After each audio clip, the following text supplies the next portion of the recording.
शिवपुर नाम का एक छोटा सा गांव था। यहाँ के लोग सालों से अपने शांत माहौल, अच्छे और सीधे साधे सरल जीवन शैली के लिए जाने जाते थे। लेकिन बीते कुछ समय में इस क्षेत्र में मौसम का मिजाज तेजी से बदलने लगा था। गर्मी असहनीय होती जा रही थी और फसलें सूखने लगी थीं। सभी लोग गर्मी से बेहाल थे। फिर भी गांव के लोग एक दूसरे की मदद करते हुए जीवन चलाने की कोशिश करते। उसी गांव के कुछ दूरी पर पहाड़ी क्षेत्र में एक प्राचीन गुफा था, जहां एक वृद्ध साधु रहा करते थे। उनके बारे में कहा जाता था कि वे इंद्रियों पर नियंत्रण रखने वाले बड़े ही दयालु और अनुभवी साधु हैं। कुछ लोगों ने उन्हें साधु और कुछ ने फकीर भी समझा, लेकिन असल में वे एक व्यक्ति ही थे। उनका नाम महात्मा शिवानंद था, जो वर्षों से तपस्या कर रहे थे। वे अपने दिव्य तप से पहाड़ की उग्र जलवायु को भी सहन कर लेते थे, किंतु इस बार मौसम इतना विकराल रूप ले चुका था कि उनकी सहन शक्ति भी चूकने लगी थी।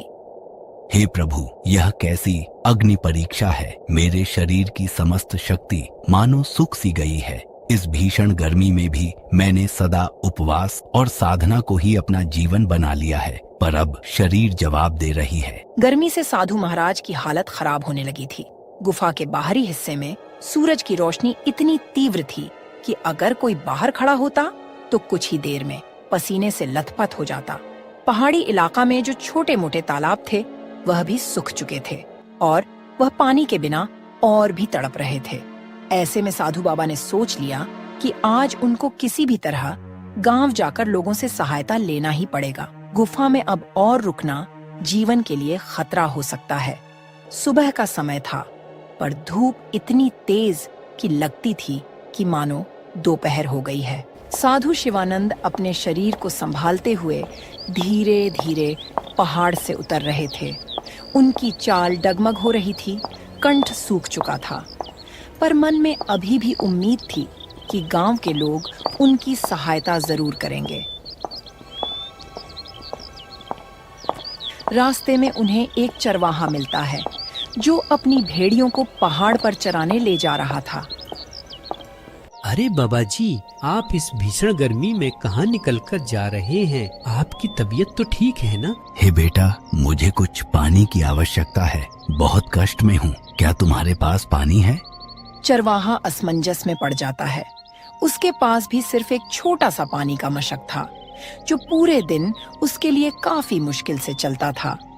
कुछ क्षण सोचने के बाद वह थोड़ा पानी साधु को दे देता है। बाबा, मेरे पास ज्यादा पानी नहीं है, पर जो है वह आपको दे रहा हूँ। आप गांव पहुँचे तो और लोगों से भी मदद मांग लेना। साधु को थोड़ी राहत मिलती है। उन्हें इस चरवाहे में उम्मीद की किरण दिखती है। साधु उसे आशीर्वाद देकर आगे बढ़ जाते हैं। जब साधु गांव के पास पहुंचते हैं तो देखते हैं कि गांव के पास में ही एक ही कुआं था, जो अब लगभग सूख सा गया था। गांव के लोग दिन भर उसका पानी निकालकर अपने अपने काम में लगा लेते थे। साधु शिवानंद जब गांव में दाखिल हुए तो सबसे पहले उन्हें तेज धूप ने इतना तपन दिया कि उनके गर्दन पर चमकती पसीने की बूंदें झलक आईं।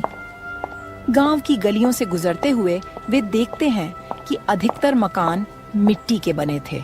कुछ बैल बेचैन होकर तड़फड़ा रहे थे। थोड़ी दूर जाने पर साधु को कुछ लोग दिखाई देते हैं, जो मिलकर एक सूखे तालाब की तलहटी साफ कर रहे थे।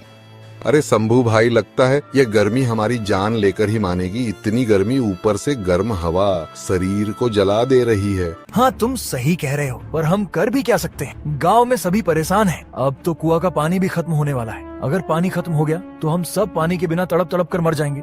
हे भक्तों, क्या कोई मेरी सहायता कर सकता है? मुझे पानी की अत्यंत आवश्यकता है, और यदि कुछ छाया या विश्राम का स्थान मिल जाए तो मैं आपका आभारी रहूंगा। ग्रामीणों ने उन्हें देखा, पर कोई खास उत्सुकता नहीं दिखाई। उन्हें लगा कि यह कोई साधु या भिक्षुक होगा जो भीख मांगने आया है।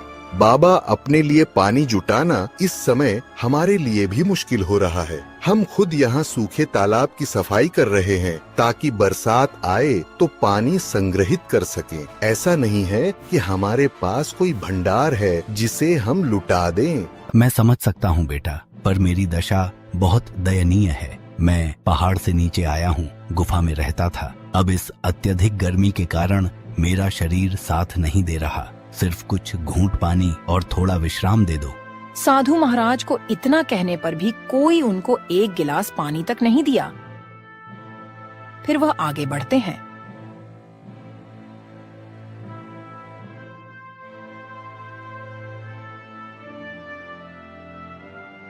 गर्मी से बेहाल मजबूर वह गांव के चौपाल पे जाते हैं, जहां लोग इकट्ठे होकर बैठते थे। चौपाल के बीच में एक बड़ा वृक्ष था, जिसकी छाया ही कुछ राहत देती थी।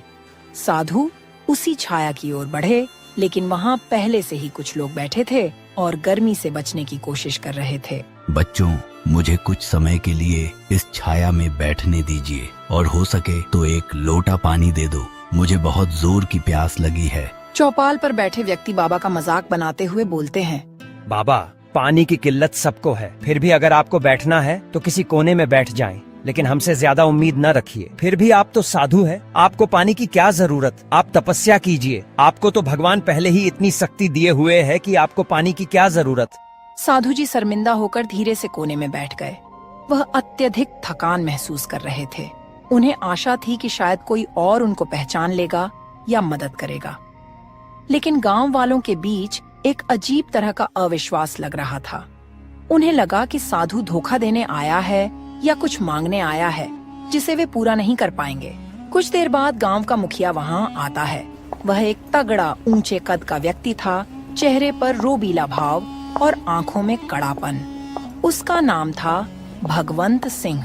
साधु, मैंने सुना है कि आप गुफा में रहते हैं और अब गांव में आकर मदद मांग रहे हैं। यह गांव कोई आश्रम नहीं है कि यहाँ साधु संतों का निशुल्क पालन पोषण होगा। जिस प्रकार हम अपने परिश्रम से जीवन चलाते हैं, वैसे ही आपको भी कोई उपाय ढूंढना होगा। साधु जी ने असहायता से उसकी ओर देखे और कमजोर आवाज में बोले, बेटा, मैंने जीवन भर तपस्या की है, किसी से मांगा नहीं, पर आज तन की कमजोरी मुझे कमजोर कर रही है। क्या इस संसार में करुणा नाम की कोई चीज नहीं बची? कुछ लोगों में हलचल हुई, पर अधिकांश ने मुखिया के क्रूर स्वभाव को देखते हुए कुछ कहने की हिम्मत नहीं की। गांव में कई परिवार थे जो पहले काफी मेहमान नवाज माने जाते थे, पर आजकल पानी और भोजन की कमी ने सबको कठोर बना दिया था। बारिश न होने से फसलें सूख चुकी थीं, कुएं का पानी भी कम हो चुका था और नदियां कहीं दूर सूख चुकी थीं। जीने के लिए लोग दिन रात संघर्ष कर रहे थे। घर के अंदर एक बुजुर्ग महिला अपनी पोता को पंखा डोला रही थी। उसे तेज बुखार था। साधु जब गांव में घूम घूम कर लोगों से मदद मांग रहे थे, तब उन्हें कई मकानों से क्रूर भाषा का प्रयोग मिला। कुछ जगहों पर मना कर दिया गया,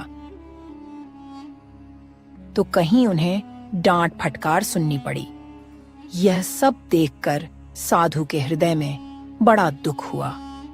वे सोचने लगे, क्या यही मनुष्यता है? क्या सच में लोग इतने स्वार्थी हो गए हैं कि किसी की सहायता करने में असमर्थ हैं?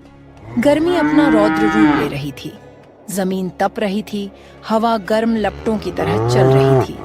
गांव के पशु पक्षी तक तड़प रहे थे। साधु के पैरों में छाले पड़ चुके थे। साधु बाबा ने गांव के बगल में एक छोटा सा बगीचा में जाते हैं। साधु को लगा कि वहां कम से कम छाया तो मिलेगी। वे वहां चले गए। बगीचा में उन्हें एक युवा लड़की दिखाई दी जो सूखी लकड़ियों का गट्ठर उठाए हुए थी। वह भीषण गर्मी में भी काम करने की कोशिश कर रही थी। बेटी, क्या तुम मुझे एक लोटा पानी दिलवा सकती हो? मैं बहुत प्यासा हूँ। लड़की के चेहरे पर दया का भाव था, पर वह भी असमर्थता जताती हुई बोली, बाबा, मैं आपको पानी जरूर देती, पर हमारे घर में भी पानी सीमित है। रोज कुएं पर जाकर लंबी लाइन लगानी पड़ती है, तब कहीं 1-2 मटकी भर पाती हूँ। माफ कीजिए, मुझे डर है कि घर के लोग नाराज ना हो जाए। इतना कहकर वह वहां से चली गई। साधु को समझ आ गया कि गांव के लोग इस समय अपने अपने संकट से घिरे हुए हैं और उनका हृदय भी सूख गया है। जैसे इन खेतों और तालाबों का पानी सूख गया हो। फिर भी साधु ने बगीचे के एक कोने में बैठकर आखिरी बार प्रार्थना की, हे प्रभु, यदि कोई चरम पर हो तो दया का अंकुर फूटना चाहिए, किंतु यहाँ तो मानवता ही विलुप्त हो रही है, ऐसा क्यों?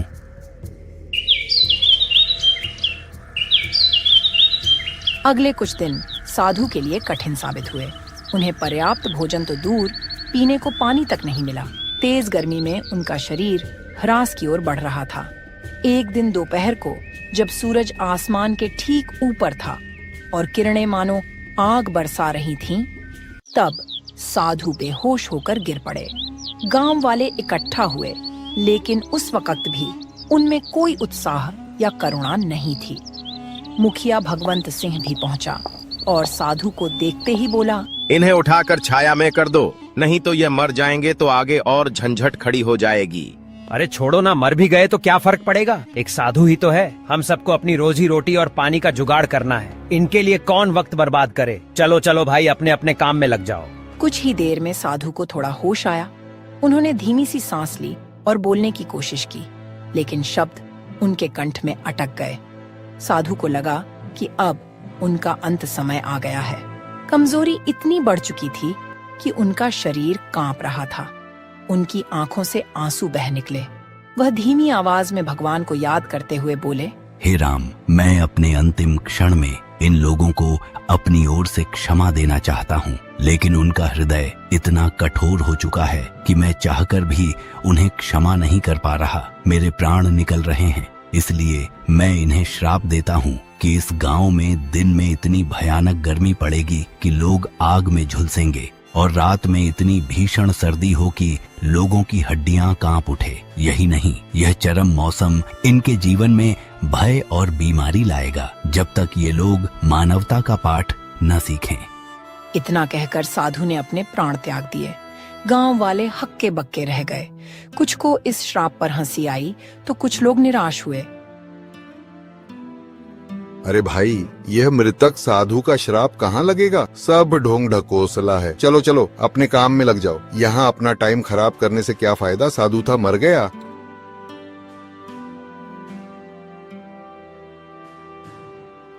साधु की मृत्यु के 1-2 दिन बाद ही मौसम ने अपना विकराल रूप दिखाना शुरू कर दिया।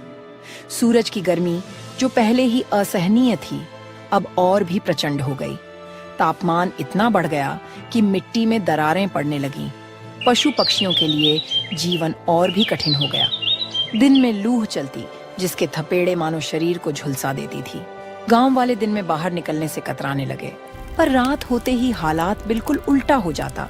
ठंडी हवाएं चलती, लेकिन यह ठंडक सुखद नहीं, बल्कि हाड़ कपा देने वाली थी।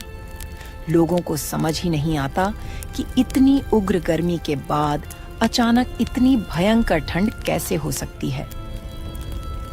अरे शंभू भाई, मौसम का मिजाज कुछ समझ नहीं आ रहा। ये कैसा मौसम हो गया जो दिन को तेज गर्मी और रात को हाड़ कपाने वाली ठंडी पड़ रही है? ऐसा तो मैंने अपने जीवन में पहली बार देख रहा हूँ। हाँ, तुम सही कह रहे हो। मुझे भी कुछ समझ नहीं आ रहा है कि यह क्या बला है। अब तो लोगों की तबीयत भी खराब होने लगी है और बच्चों को निमोनिया होने लगी और बुजुर्ग मरने लगे हैं।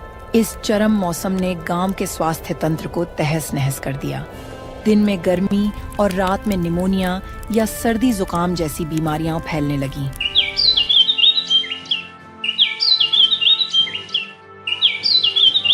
मुखिया भगवंत सिंह ने महसूस किया, हालात हाथ से निकल रहे हैं। दिन के समय कोई खेतों में काम नहीं कर पा रहा, फसलें जल रही हैं, पशु मर रहे हैं, पीने का पानी कम हो रहा है और रात में लोग कांप कांप कर सो नहीं पा रहे। बीमारियां फैल रही हैं, बच्चे बुखार से तप रहे हैं और बूढ़े मर रहे हैं। यह एक मुसीबत है। मुझे इस पर जल्दी कोई फैसला लेना होगा।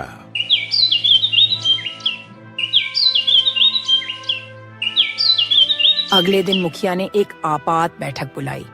गांव के सभी प्रतिष्ठित लोग और साथ ही आम ग्रामीण भी जुटे। सबके चेहरे पर चिंता और भय की लकीरें स्पष्ट थीं। यह स्थिति अब बर्दाश्त से बाहर हो रही है। दिन में हम जलते हैं, रात में ठिठुरते हैं। गांव के कई बच्चे और बुजुर्ग बीमार पड़ चुके हैं। अगर यह ऐसे ही चलता रहा तो हमारा गांव उजड़ जाएगा। मुझे लगता है कि यह सब उस साधु के श्राप का नतीजा है। भीड़ में हलचल हुई। कुछ लोग पहले मानने को तैयार नहीं थे कि श्राप जैसी कोई चीज होती है। अरे मुखिया जी, आप भी क्या उस मामूली साधु के श्राप के चक्कर में पड़े हैं? श्राप नाम का कोई चीज नहीं होती, यह सब ढकोसला होता है लोगों को डराने के लिए। मुखिया जी, हमने उन साधु के साथ अच्छा व्यवहार नहीं किया। वह बेचारा गुफा से चलकर आए थे, पर हमने उन्हें पानी तक नहीं दिया। वह हमारे सामने तड़पता रह गए और हम देखते रहे। हमें अवश्य ही उसका प्रायश्चित करना चाहिए।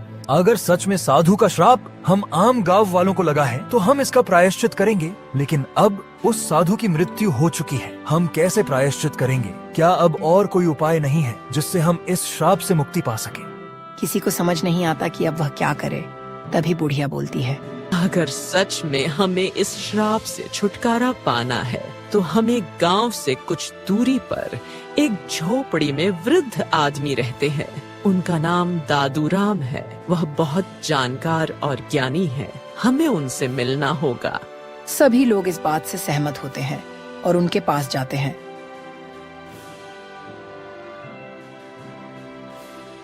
वहां जाकर उनको सारी बात बताते हैं। तब दादूराम बोलते हैं, बेटा, मैं उस साधु बाबा को जानता था। वर्षों से सुना था कि वे अपनी तपस्या से अनेक लोगों को लाभ पहुंचा चुके। उनका मन सदा शांत और दयालु था। उनके श्राप का कारण तुम्हारी क्रूरता है। अगर तुम लोग उस क्रूरता का प्रायश्चित करना चाहते हो तो हमें सबसे पहले उनके पार्थिव शरीर को ढूंढकर उनका विधिवत अंतिम संस्कार करना होगा। सुनने में आया है कि वह बगीचा में ही अपने प्राण त्याग दिए थे। लोग उनके बात से सहमत हुए। हाँ, यही उचित होगा। लेकिन क्या इससे सचमुच श्राप समाप्त हो जाएगा? श्राप तभी समाप्त होगा जब हमारी हृदय से मनुष्यत्व लौट आएगा। हमें दयालु और परोपकारी बनना होगा। दूसरों की मदद करने की शपथ लेनी होगी। तभी उनका अशांत आत्मा को शांति मिलेगी और हो सकता है कि परमात्मा हमारी सहायता करे।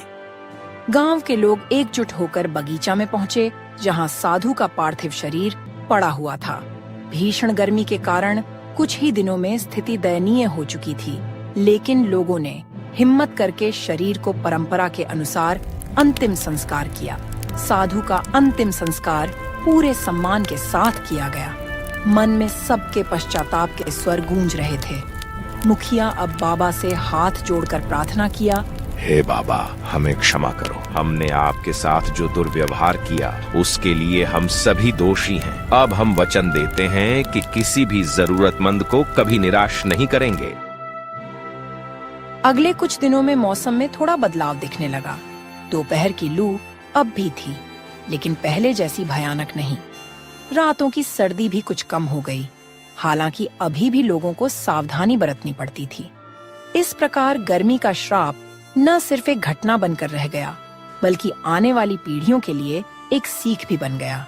इस कहानी से हमें यह संदेश ग्रहण करना चाहिए कि आवश्यकता पड़ने पर किसी भी असहाय की सहायता अवश्य करनी चाहिए। तपस्वी साधु की मृत्यु व्यर्थ नहीं गई। उनके श्राप ने पूरे गांव को बदल दिया और उन्हें मनुष्य होने का सही अर्थ समझा दिया। एक समय की बात है। एक समृद्ध और विशाल राज्य में एक वृद्ध राजा रहते थे। राजा की दूसरी शादी हुई थी। राजा की पहली पत्नी का देहांत कुछ दिन पहले ही हो गया था। पहली पत्नी से राजा को एक बेटा हुआ था, जिसका हृदय अत्यंत कोमल, दयालु और नेक था। राजा ने दूसरी शादी की थी, लेकिन उसकी दूसरी पत्नी भीतर ही भीतर जलन और लालच हर पल उसके मन में घूमता रहता था। रानी का मन इस बात से भर गया था कि जब उसका अपना पुत्र जन्म लेगा तो सौतेला बेटा उसके बेटे के विरुद्ध आधे हिस्से का दावा करेगा। इस सोच ने रानी के दिल में कड़वाहट और दगाबाजी के भावों को जन्म दे दिया था। देखो तो सही, ये सौतेला बच्चा कैसे इतना मीठा बोलता है। पर मुझे चिंता है कि जब मेरा बेटा जन्म लेगा तो उसका आधे का हिस्सेदार हो जाएगा। मैं अपने ही बेटे का भविष्य खराब नहीं करना चाहती। मुझे कुछ करना चाहिए। उसकी आंखों में क्रोध और लालच की चमक झलक रही थी। उसी शाम रानी ने अमन के लिए आदेश जारी किया।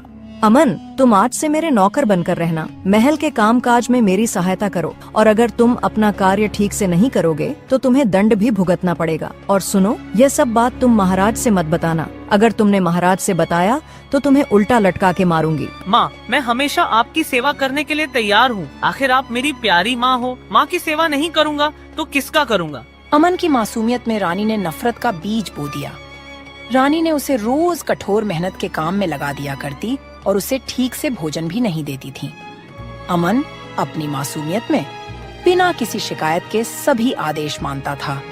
समय बीतता गया, रानी के मन में और भी कठोर विचार उमड़ने लगे। वह सोचने लगी, क्यों ना अमन को हमेशा के लिए इस दुनिया से मिटा दिया जाए, ताकि भविष्य में मेरे आने वाले बेटे का पूरा अधिकार सुरक्षित रह सके और पूरा राजपाट मेरा अपने बच्चे का हो सके।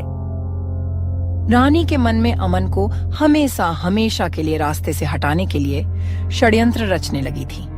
तभी रानी की एक करीबी सलाहकार वसुंधरा वहां आई। वसुंधरा, मुझे एक योजना सुनानी है जिससे मैं अमन को हमेशा के लिए इस दुनिया से दूर कर सकती हूँ। अगर वह इस दुनिया से चला जाता है तो मेरा जन्म लेने वाला बेटा बिना किसी रुकावट के राज्य का उत्तराधिकारी बनेगा। महारानी, क्या आप वाकई ऐसा कर सकती हैं? अमन तो बहुत मासूम है। इस प्रकार की अनहोनी आप सोच भी कैसी सकती है महारानी जी। महाराज अमन को अपने दिल का टुकड़ा समझते हैं। आप अमन पे कुछ तो दया करो। देखो वसुंधरा, मुझे कोई दया नहीं लगती उस मनहूस पर। यह राज्य मेरे बेटे का होना ही चाहिए और यदि अमन जिंदा रहा तो उसका आधा हिस्सा मेरे बेटे का हक से चला जाएगा। वसुंधरा रानी को समझाने की कोशिश करती है, लेकिन रानी उसकी एक न सुनी। इस प्रकार रानी ने एक षड्यंत्र रचने का निश्चय कर लिया। उसने एक बलवान सैनिक वीरेंद्र को अपने पास बुलाई और उससे बोली, वीरेंद्र, तुम्हारी शक्ति और निष्ठा मेरे काम आएगी। मेरे पास एक विशेष कार्य है तुम्हारे लिए, जिसे करने के लिए मैं तुम्हें नियुक्त कर रही हूँ। आपका आदेश मेरे लिए हमेशा सबसे महत्वपूर्ण रहा है। कृपया बताइए महारानी जी, मैं क्या कर सकता हूँ? तुम अमन को खत्म कर दो, मगर ध्यान रहे यह मौत महज एक हादसा लगे। किसी को संदेह तक नहीं होना चाहिए कि यह कोई साजिश थी। वीरेंद्र इतनी बात सुनकर डर जाता है। वह सोचता है कि छोटे राजकुमार को मारने की बात रानी कह रही है। वह हिचकिचाते हुए बोला, महारानी, यह कार्य मेरे लिए अत्यंत कठोर है। अमन तो एक निर्दोष बच्चा है। महाराज अमन से बहुत प्यार करते हैं। अगर यह बात उन्हें मालूम होगा तो वह सबको सूली पर चढ़वा देंगे। अगर तुम उस दुष्ट अमन को खत्म नहीं करोगे तो मैं तुम्हें झूठे इल्जाम में सजा कर तुम्हें सूली पर चढ़वा दूंगी। तुम्हें मेरे आदेश का पालन करना होगा। वीरेंद्र, तुम्हें न तो दया करनी है और न ही मना करना है। यदि तुमने नहीं किया तो मेरे क्रोध का सामना तुम्हें करना पड़ेगा। वीरेंद्र डर जाता है और रानी के आदेश का पालन करने का निश्चय करता है। हालांकि उसके मन में भय और दुविधा उमड़ रही थी, मगर वह कुछ कर नहीं सकता था। अगर वह राजा से कहता तो रानी उसे बेमौत मरवा देती। वह चिंतित था। कुछ दिन बीतता है। फिर एक दिन राजा अपने पुत्र से पूछता है, पुत्र, मुझे लगता है कि तुम आजकल बहुत उदास लग रहे हो। क्या बात है? कुछ दिक्कत है तो बताओ। कुछ नहीं पिताजी, बस माँ की याद आ रही थी। अरे पुत्र, तुम्हारी दूसरी माँ तो है ना, वह तुझे बहुत प्यार करती है। वह तुम्हें अपने जिगर का टुकड़ा मानती है। तभी रानी वहाँ आती है और झूठी प्यार दिखाते हुए बोलती है, अरे मेरे प्यारे पुत्र, तुम कहाँ थे कब से? मैं तुम्हें ढूंढ रही हूँ। तुम्हारे लिए मैं बहुत अच्छा पकवान बनवाई हूँ, चलो खा लो। तुम सुबह से कुछ नहीं खाए हो, देखो तो कितना कमजोर हो गए हो तुम। राजा इतनी बात सुनकर बहुत खुश होते हैं। वह सोचते हैं कि मेरी दूसरी पत्नी मेरे बेटे की कितनी ख्याल रखती है। इसी तरह दिन बीतते। फिर एक दिन रानी सैनिक से कहती है, वीरेंद्र, इस अमन का खेल कब खत्म करोगे? कई दिन बीत गया, इसी तरह रहा तो वह धीरे धीरे बड़ा समझदार हो जाएगा तो उसे मारने में दिक्कत हो जाएगा। महारानी, इस समय सारे सैनिक, मंत्री और प्रजा जन महल में हैं। मैं किसी सुनसान दिन का इंतजार कर रहा हूँ, क्योंकि अगर कोई देख लेगा तो हम लोग फंस जाएंगे। तो देर किस बात की? कल महाराज और मंत्री और सभी सैनिक दूसरे राज्य में कुछ सुनवाई के लिए जा रहे हैं। क्यों ना तुम कल ही सारा काम खत्म कर दो? ठीक है महारानी जी, आपकी जैसी इच्छा। फिर अगले दिन जब सूर्य की किरणें भी उदास लग रही थीं, तब वीरेंद्र ने अमन की निगरानी में लग गया। वह जानता था कि उसे आज अमन को इस दुनिया से खत्म करना है।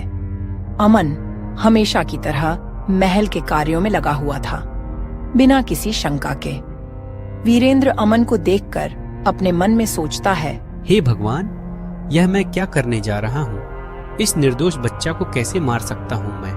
पर महारानी का आदेश सबसे ऊपर है, नहीं तो महारानी अनर्थ कर देंगी। उसकी आंखों में भी झलक रही थी अपराध बोध की चमक, परंतु उसने अपने कर्तव्य को निभाने का निर्णय किया था। धीरे धीरे वीरेंद्र ने अमन के पास जाकर उसे अकेले ले जाने का बहाना बनाया। छोटे महाराज, मुझे महल के बाहर कुछ जरूरी काम के लिए जाना है और आपको भी हमारे साथ चलना होगा। मेरे साथ चलो, मैं आपको कुछ रोचक जगह दिखाने ले जाऊंगा। ठीक है, मैं चलूंगा, पर पहले माँ से इजाजत तो ले लूं, नहीं तो वो बहुत गुस्सा होंगी, क्योंकि वो मुझसे बहुत प्यार करती हैं। उनके इजाजत के बिना मैं कहीं नहीं जा सकता। इतनी बात सुनकर सैनिक का दिल पसीज जाता है, मगर वह रानी के खिलाफ भी नहीं जा सकता था। वह दुखी मन से अमन को कहता है, अरे छोटे महाराज, रानी साहिबा ही बोली हैं तुम्हें घुमाने के लिए, चलो मेरे साथ, तुम्हें आज कुछ अद्भुत जगह दिखाऊंगा। ठीक है, चलो मैं चलूंगा, पर मेरा दिल कहता है कि मैं पहले माँ से पूछ लूं, उसके बाद मैं चलूंगा। अमन तुरंत ही रानी के पास जाता है और पूछता है, माँ, वीरेंद्र सैनिक के साथ मैं घूमने जाना चाहता हूँ, क्या आपकी इजाजत है? हाँ, क्यों नहीं, तुम जाओ, जंगल में बहुत अनोखा अनोखा दृश्य देखने को मिलेगा। तुम जाओ, तुम्हें बहुत अच्छा लगेगा। लेकिन माँ, मुझे पता नहीं क्यों बहुत घबराहट हो रही है, लगता है कुछ अनहोनी होने वाला है। अरे नहीं बेटा, यह सब तुम्हारा वहम है। तुम पहली बार जंगल का सैर करने जा रहे हो, इसीलिए तुम घबरा रहे हो। तुम निश्चिंत होकर जाओ और फिर मेरा आशीर्वाद तुम्हारे साथ है। रानी की बात सुनकर अमन खुशी खुशी सैनिक के साथ चला जाता है।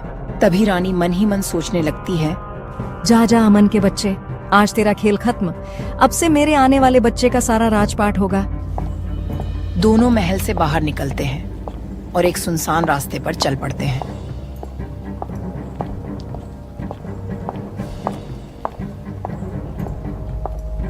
जाते जाते बीच जंगल में वीरेंद्र ने अपना तिरंदाजी धनुष निकाल लिया और अचानक अमन पर वार कर देता है।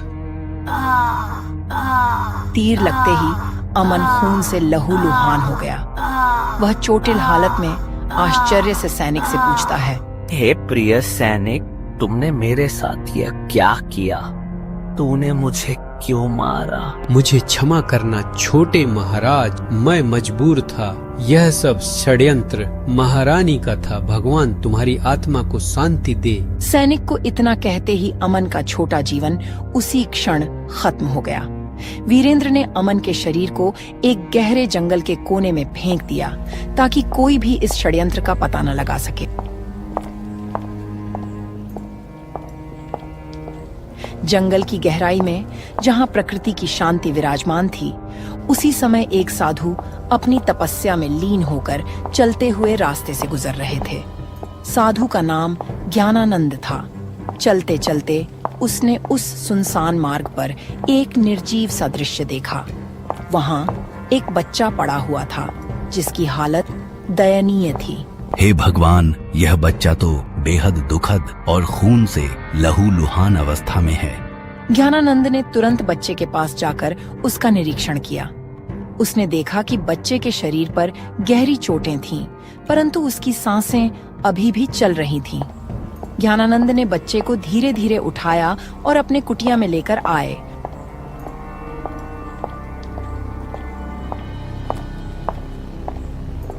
और ज्ञानानंद ने बच्चे का उपचार करना शुरू किया, उसे औषधियां दी और धीरे धीरे उसकी हालत में सुधार आने लगा। बच्चे ने ज्ञानानंद की गोद में अपना विश्वास जताया। ज्ञानानंद ने बच्चे को आकाश का नाम दिया, जैसे कि वह पुनर्जन्म प्राप्त कर रहा हो। हे बच्चा, तुम चिंता मत करो, अब तुम्हें मेरे संरक्षण में सुरक्षित जीवन मिलेगा। इधर जब राजा को पता चला कि उनका बेटा अमन महल से गायब है, तो वह पागल से हो गए और अमन को खोजने का सख्त निर्देश दिया। रानी झूठे आंसू बहाकर अमन के लिए दुखी थी। अरे सैनिकों, जल्दी मेरे बेटे को खोजो। आखिरकार कौन है जो मेरा दुश्मन है, जो मेरे बेटे को अगवा कर लिया है? कुछ वर्ष बीतते हैं। जब आकाश बड़ा होता है, तब समय के साथ ज्ञानानंद ने आकाश को साधु की शिक्षा दी। आकाश ने कठिन तपस्या और साधना से न केवल अपने शारीरिक घाव भर लिए, बल्कि अपने मन में ज्ञान और करुणा की ज्योति भी प्रज्वलित कर ली। आकाश अब न केवल एक साधु बन गया, बल्कि अपने अंदर वह दिव्य प्रकाश भी जागृत हुआ, जिसने उसके चारों ओर आशा का संचार कर दिया। राजमहल में समय का पहिया निरंतर घूमता रहा। राजा पहले से बूढ़े हो चुके थे और रानी को भी कोई संतान नहीं हुआ जिस पर वह घमंड करती थी। अब रानी को भी चिंता सताने लगी थी। वह सोचती, मैंने अपने सौतेले बेटे को मरवाकर अच्छा नहीं किया। वह अपने माँ की तरह मुझे मानता था। आज कई वर्ष बीत गया लेकिन मेरी कोई औलाद नहीं हुआ। अगर अमन रहता तो हमारे बुढ़ापे का सहारा होता। ये मैंने बहुत गलत किया, उसी का सजा भगवान मुझे दे रहे हैं, मुझे बिना औलाद बनाकर। अब रानी को पछतावा हो रहा था, परंतु अमन अब महल में नहीं था। राजा को भी अपने राज्य की चिंता सताने लगी। मुझे मेरे पुत्र का इंतजार है, परंतु मुझे कुछ भी नहीं मिल रहा। क्या यह सच है कि वह अब इस दुनिया में नहीं है? राजा की आवाज में निराशा और पीड़ा की झलक थी। दिन बीतते गए और राजा की सेहत में लगातार गिरावट आती गई। उनके मन में एक अनकही पीड़ा थी जिसे समझना कठिन था। अंततः राजा की चिंता और बेचैनी उनके स्वास्थ्य पर भारी पड़ गई। राजा की स्वास्थ्य की हालत इतनी खराब हो गई कि एक दिन उन्होंने अपने प्राण त्याग दिए। महल में सभी शोक हो उठे। राजा का निधन एक गहरा घाव बनकर रह गया, परंतु यह किस्मत की मार थी जिसे कोई भी रोक नहीं सकता था। उसी क्षण ज्ञानानंद और आकाश, जो अब पूर्ण साधु बन चुके थे, भिक्षा मांगने महल के दरबार में पहुंचे। महल के दरबार में सभी लोग राजा के निधन पर शोक मना रहे थे। हे दरबार के लोग, यह क्या हुआ? किसका निधन हो गया है? दरबार के लोग साधु की बातें सुनकर उनसे सारी बात बताते हैं। क्या बताऊं बाबा, इस राजमहल में अनर्थ हो गया। यह जिसका निधन हुआ है यह एक राजा थे। उनका एक ही बेटा अमन था जो पता नहीं कहाँ खो गया। उसी के चिंता में राजा की तबीयत खराब होने के कारण आज उनकी मृत्यु हो गई। हे बाबा, यह बताओ कि राजा का निधन किस प्रकार हुआ। ऐसा प्रतीत होता है कि उनके मन में असीम पीड़ा थी। राजा का निधन सिर्फ शारीरिक रोग के कारण नहीं हुआ। उनके मन पर अटकी निराशा, अविश्वास और अनदेखी पीड़ा ने भी उन्हें तोड़ दिया। बहुत समय पहले की बात है। राजा का एक ही संतान अमन था। वह करीब 10 साल पहले कहीं लापता हो गए। तब से राजा दुखी रहने लगे थे और उनकी आज मौत हो गई। बुजुर्ग की इतनी बात सुनकर साधु ज्ञानानंद समझ जाते हैं कि आकाश को ही उन्होंने कई साल पहले जंगल से घायल स्थिति में उठाकर अपनी कुटिया में लाए थे। फिर साधु महाराज अमन को आकाश का नाम दिया था। साधु ज्ञानानंद ने रानी से पूछते हैं, महारानी, क्या आप हमें बता सकती हैं कि राजा का निधन कैसे हुआ है? रानी, जो अब अकेली और पीड़ा में डूबी हुई थी, उसकी आंखों में चिंता और भय साफ झलक रहे थे। वह धीरे से बोल पड़ी, सच तो ये है कि मैंने ही अपने सौतेले बेटे अमन के साथ अन्याय किया। मैंने उसे अत्याचार में डाला और आज्ञा दी कि उसे मार दिया जाए। अगर मैंने उसे मरवा दिया होता तो मेरे जन्मे हुए बेटे को संपूर्ण राज्य का उत्तराधिकारी बनना निश्चित हो जाता, परंतु नियति का खेल कुछ और ही था। दरबार में एक घबराहट फैल गई। सबको समझ में आ गया कि रानी के लालच और जलन ने किस कदर राज्य में दुख और विनाश फैला दिया था। महारानी, क्या तुम जानना चाहती हो कि अमन इस समय कहाँ है? हाँ बाबा, अगर मेरा बेटा जीवित होगा तो मैं भगवान का शुक्रगुजार रहूंगी। मैं कई वर्ष पहले अपने तपस्या में लीन होकर जंगल के रास्ते जा रहा था। तभी मुझे एक मासूम सा बच्चा खून से लथपथ जमीन पर पड़ा हुआ मिला। मैंने उसे उठाकर अपनी कुटिया पर ले गया और उसका इलाज किया। कुछ दिन के बाद वह बिल्कुल सही हो गया और वह बच्चा, यह प्रकाश है। इसका नाम मैं अमन से प्रकाश रख दिया था। यह अब एक साधु बन गया है। इतना कहते ही रानी और वहाँ के सभी लोग समझ गए कि अमन एक साधु बन गया है।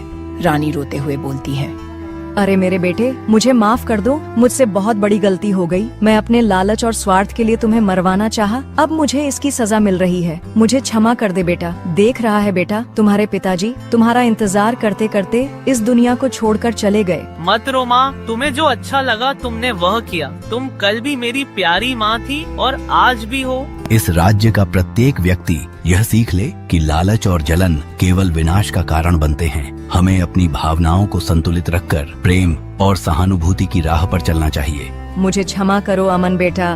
मुझसे बहुत बड़ी भूल हो गई। मुझे अपने किए पर पछतावा है। अब तुम्हारे पिता भी इस दुनिया से चले गए। अब इस राज्य को देखने वाला कोई नहीं है। अब तुम इस राजमहल की गद्दी संभाल लो। राजपाट और गद्दी का मोह जिस दिन त्याग दिया उसी दिन सच्चा साधु बन गया माँ। अब मेरी लालसा सिर्फ परमात्मा की भक्ति में है, न कि सोने चांदी और सिंहासन में। बेटा, खोल दे यह साधु का वस्त्र और मेरे साथ रह। क्या तू अपने माँ को छोड़ देगा? देखना, मैंने जो किया उसकी सजा मुझे मिल गई। तेरे अलावा मेरी कोई संतान नहीं हुआ। अब तू मेरे पास रह जा। नहीं नहीं माँ, जो सच में साधु बनता है वह लोभ, मोह और इच्छाओं की बेड़ियां तोड़ चुका होता है। राज सिंहासन हो या जंगल की कुटिया, मेरे लिए दोनों बराबर हैं। गद्दी की चाहत तो उन लोगों में होती है जो सांसारिक सुखों में फंसे होते हैं। साधु का एक ही धन होता है, तप, त्याग और सत्य का मार्ग। अमन रानी की एक न सुना और अमन अपने पिता का अंतिम संस्कार कर देता है और वह और राजमहल से चला जाता है। रानी की आंखों में आंसू थे। वह देखती है कि मेरा बेटा बहुत दूर चला गया। सभी के आंखों में आंसू थे। रानी की इस स्वीकृति ने पूरे महल में एक गहरी मौनता फैला दी।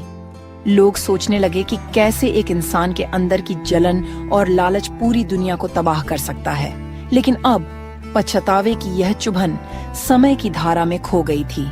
ज्ञानानंद और अमन के साधु स्वरूप ने लोगों को यह संदेश दिया कि जीवन में दया, प्रेम और क्षमा का महत्व कितना अधिक होता है।